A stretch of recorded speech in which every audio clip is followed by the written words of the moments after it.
everyone, and welcome to Era Military Collectibles. So, as you can see, this is the final part of our East German helmet restoration. As you can see, the shell came out nice. I'm well happy with the colours in it. I'm well happy with how the grey turned out. I was hoping I thought it might be a bit too dark, but I think it's pretty much spot on for the time period. So the next thing, I was going to put this shell aside. So subscriber, you know who you are. I don't mention names on the channel unless I get permission from you. So you actually, the subscriber, gave me a net, an East German net. So that will be going on the helmet after we have it completed.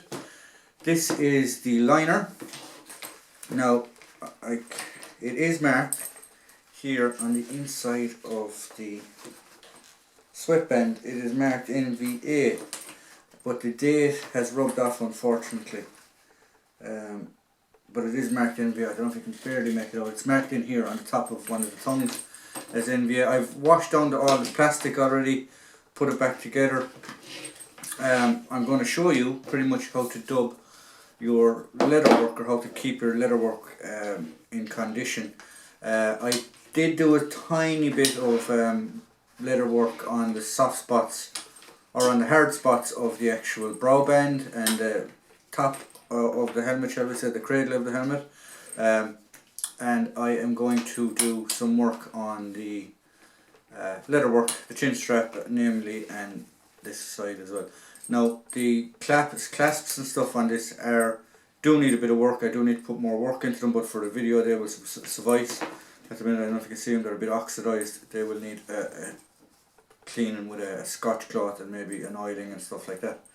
So, first things first, what you're going to do pretty much is you get a stiff brush or a hard brush, and you literally just brush the leatherwork, try and get all the dust and grime and dirt off it if you possibly can.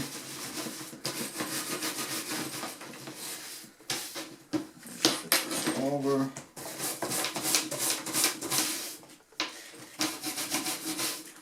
Get all that grime and stuff off it. Just do the other side.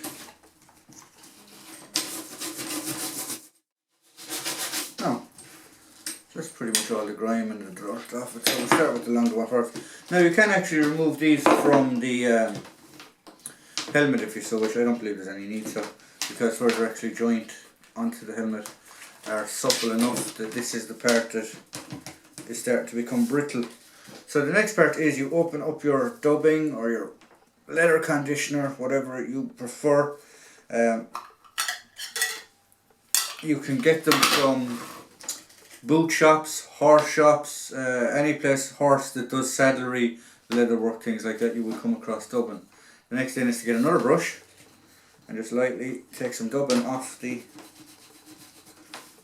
no, I will wipe down this table obviously after I'm finished with it, but then just lightly rub it into the leatherwork, and you just carry that on till you are happy that you have enough evenly spread along the leather. That's one side completely done, and if you look at the difference between this one and the non-treated side, the colour difference, as already you can see the difference when you look at both sides. So I'm just going to carry on here, and I'm going to do this side. Right, so that is the leatherwork pretty much done. I'm happy with that. I will be over the coming weeks keep coating this chin strap, because it is quite dry, so I'm just going to put a thick coat on it here now on the driest part of it for a while, and let it seep into the leather. It's starting to come back to life, but it is still a bit, there is still some hard parts on it, especially right here on the tip, so we'll try and just take care of those little pieces.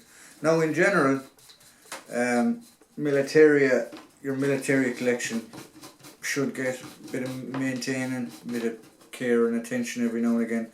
The likes of leatherwork, boots, stuff like that. stop them drying out. Some people say don't do it, some people say do it. It is completely up to yourself, but all my boots and my leather work and stuff like that, I do try and keep them as supple as I possibly can. And I do, obviously, the uniforms and stuff, they need to be kept in bags and things. But look, we'll get to that in a different video maybe. So what we're going to do next is, obviously you can see this is the liner is completely finished. I cleaned out the inside of it. I've cleaned the plastic. And we're going to marry the two back up. So we're going to put it in. Now if you look here, there's on this type there's an adjuster. And there's a smaller, shall we say, sponge on the top. Now the sponges were slightly damaged, but they're still there. There's still enough of it there that it can be used, so I'm not too worried about it. So this one is the back and this one is the front. So you just literally put it in. Now inside the helmet you will see there's like these 6 little mushroom rivets. So, and then on the liner you have these fingers, shall we say, and at the end of the fingers is like a little hole, and they literally just snap on over the rivets. Now, the easiest way to do this, I found, is to do the back and the front first. When I dry fitted this a while ago, so you literally put in the front one first if you can, and there is a definite snap when you do get them in.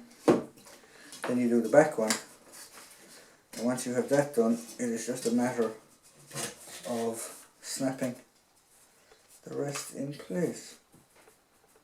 So I'll get this back one in now shortly. There we go.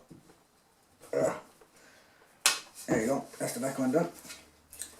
So I'm just going to carry on, and I'm going to snap in all these little fingers into their positions. So here we have the liner now, completely reconnected to the helmet, nice and secure.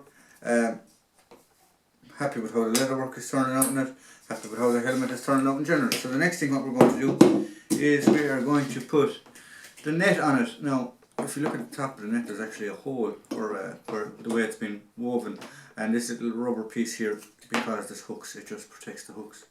So what I'm going to do is we're literally just going to open it up. Obviously that's the top. I'm going to try and hook. It's actually upside down when I look at the hooks. So what we're going to do is we're going to put 1 or 2 on the back here, and we'll slowly start moving the net around the helmet. So here we go. This is the finished project, restoration project, the East German M56. Original net, original shell. The shell also we already found the date on it. It is 1958. Original cradle or cradle cap, or the insert on the inside, and the chin strap. Well happy with how it turned out.